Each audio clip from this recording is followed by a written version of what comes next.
to make that email worth something that they send to authorize people to spend those make-believe dollars into the economy. Now, what those dollars do is they go out into the economy, you know, and they bid up prices. So when people talk about the national debt and they're talking about this is something that our children are going to pay, that's not really quite accurate. You know, our children and our grandchildren aren't necessarily going to pay that. What that's going to do, they're going to rack up they're going to, you know, print up a bunch more money. It's going to destroy the value of the dollar. It's going to take more dollars to do the same amount of work. Like I said, you know, that law of supply and demand. And prices are going to rise accordingly. And so when a Big Mac is $35, you're paying the national debt. Does that make sense? It's pretty sneaky. If they tried to raise taxes to match their spending, they'd have had a revolution a long time ago. But this is a way that they can tax us without us seeing it. Because the way it works is if they send you a bill, if you've got $100,000 in the bank, and they send you a bill for $30,000, you know, 30%. Ooh, ouch. You've got to write them a check. But here's what they can do. They can, instead of sending you a bill, which you'd be hot and bothered about, they just print up the money and they reduce, you know, they get that money, and that by them expanding the money supply, everybody's bank account, the purchasing power, not the number of dollars in there, but the purchasing power of those dollars is reduced by 30%. So whether you wrote them a check for $30,000 or you had everything that's out on the market go up by 30%, they still robbed you of the ability to redeem your labor for a valuable good or service that you want. That's how they can tax you without you seeing it. Now, not only does this system weaken the individual in order to strengthen the federal government, but then here's where it gets really bad. They take that money and they turn around and they offer it back to the state or the local governments with strings attached. They say, the feds, with this stolen money from you, they say, we will give you this money if you will do this to the people in your state. And they say, okay, we'll do it. Now here's the principle. You work for whoever signs the checks.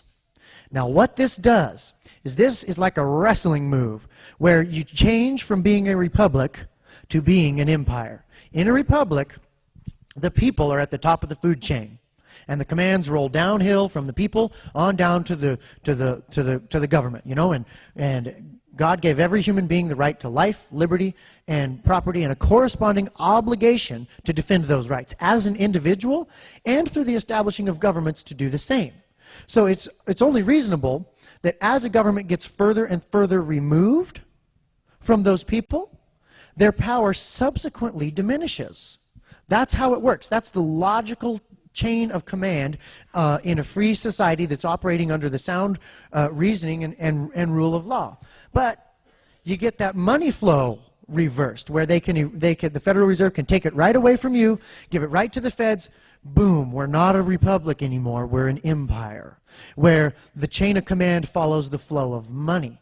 And all of a sudden, the most far away, the most distant, the most inaccessible to us of the governments is now on top, rather than us.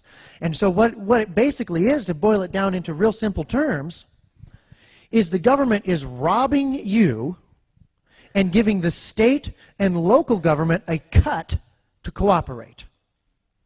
And they have figured out, and they do this in other countries too, watch it. They do it to us and they do it to other countries. They don't roll in here and try to boss you around and tell you how you're going to run your life. No. They buy your friends and make your friends do it. They buy our state. They bribe our state away from us and make our state do it. They give our sheriff's department a bunch of federal funding. And then when we go to the sheriff and we say, hey, sheriff, we elected you. You are very close to the source of authority, which is us. We want you to protect us from anybody who's going to trample on our rights, no matter what they call themselves, no matter how they're organized. We want you to do that, all right? And he says, ooh, I don't know. Those people you want me to protect you from make up a pretty considerable portion of our budget. And so you've got this sheriff with torn allegiance, because we're no longer a free republic, we're a monetary, inflationary empire. Does that make sense? Is that, you got that? That is huge. We've got to understand that. They've gone to great lengths to hide that from us. Now, I could go into, in fact, I will, because I want to be fair to the other side, even though I think it's totally bogus and you're going to hate it after I tell you. John Maynard Keynes, who was the socialist guru of the 50s, who was a big advocate for this inflationary system, what he said is, he said, yes, I know that when you rob this money from people and then spend it back into the economy, yeah, it hurts them, but you know what? Overall, in general, it's good for us, because the end justifies the means. And here's why. Because we take that money from them, and then the government spends it into the economy, and what that does is that creates a frenzy of activity, and more people pile on, and what that does then is it gets everybody all jizzed up and making money and working hard, and the end result is better. The end result is the average person is better off than if we hadn't robbed it from them and give the top another spin. That's the Keynesian model of economics. That is almost, get this, that is almost exclusively what they teach you in business school. And guess who funds business school?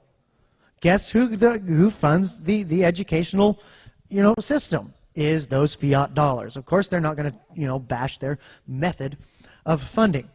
Now, just real briefly, what that actually does is it doesn't create investment. When the government robs from you and spends it into the economy, it creates malinvestment, because it is investment that has sprouted up around a artificial influx of government dollars rather than a natural demand in the market.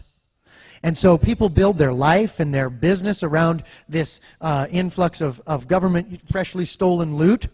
And that stolen loot is fickle, and it goes from place to place. But when they inject it into the economy, it creates a bubble, a stock bubble, a housing bubble, a tech bubble. All these bubbles that we've had, you can trace their funding to injected dollars. Now, why is this good for politicians? Because they can inject it where their friends are. They can inject it to where they need votes. They can inject it to where they need donors for their campaign. This is why the politicians like this system. So you get a bubble, and then they get caught between a rock and a hard place, and you get foreign holders of dollars getting mad because they're making their dollars that they're holding worth less, and so they pull the dollar hose out of there, and the bubble starts to go down. That's a recession. You know what they taught me in high school? In the high school textbook? I was homeschooled, but they taught in the high school textbook, depressions are causeless anomalies. End quote. That's what they taught us. That's FDR, okay? This is the monetary system, okay? I've spent enough time on it. That's all on that. The next thing that we got to understand about how our system works is that, you know what, our senators and our congressmen in Washington, they're not nearly as powerful as you might think. One thing that I've learned from dealing with government and talking to these guys and trying to get down to the nitty-gritty of why can we not be free, why can we not do this, is they are afraid of the agencies. They're afraid of the IRS, the ATF, the DEC, all these other alphabet soup agencies, because what you do is you get this kind of a separate animal from government. In our government, we're supposed to have the judicial that reviews and applies, the executive that implements it, and the legislative that writes it. And what you do is you get an agency or a bureau. What the heck's a bureau? We had ATF come to one of our meetings like this. We had 1,000 people, and we asked them, what's a bureau? They didn't know. I said, well, do you know what an agency is? No, they didn't know that either. Well, we got the Internal Revenue Service. What's a service? They didn't know that either. We got the Transportation Security Administration. What's an administration? What are these things? Certainly you know what you are. They didn't know. We called the agencies and the services. They didn't know either. I don't know. I've worked here for 30 years and never thought that question. It's like they were like Dilbert, They worked there all this life in this cubicle, and they don't know why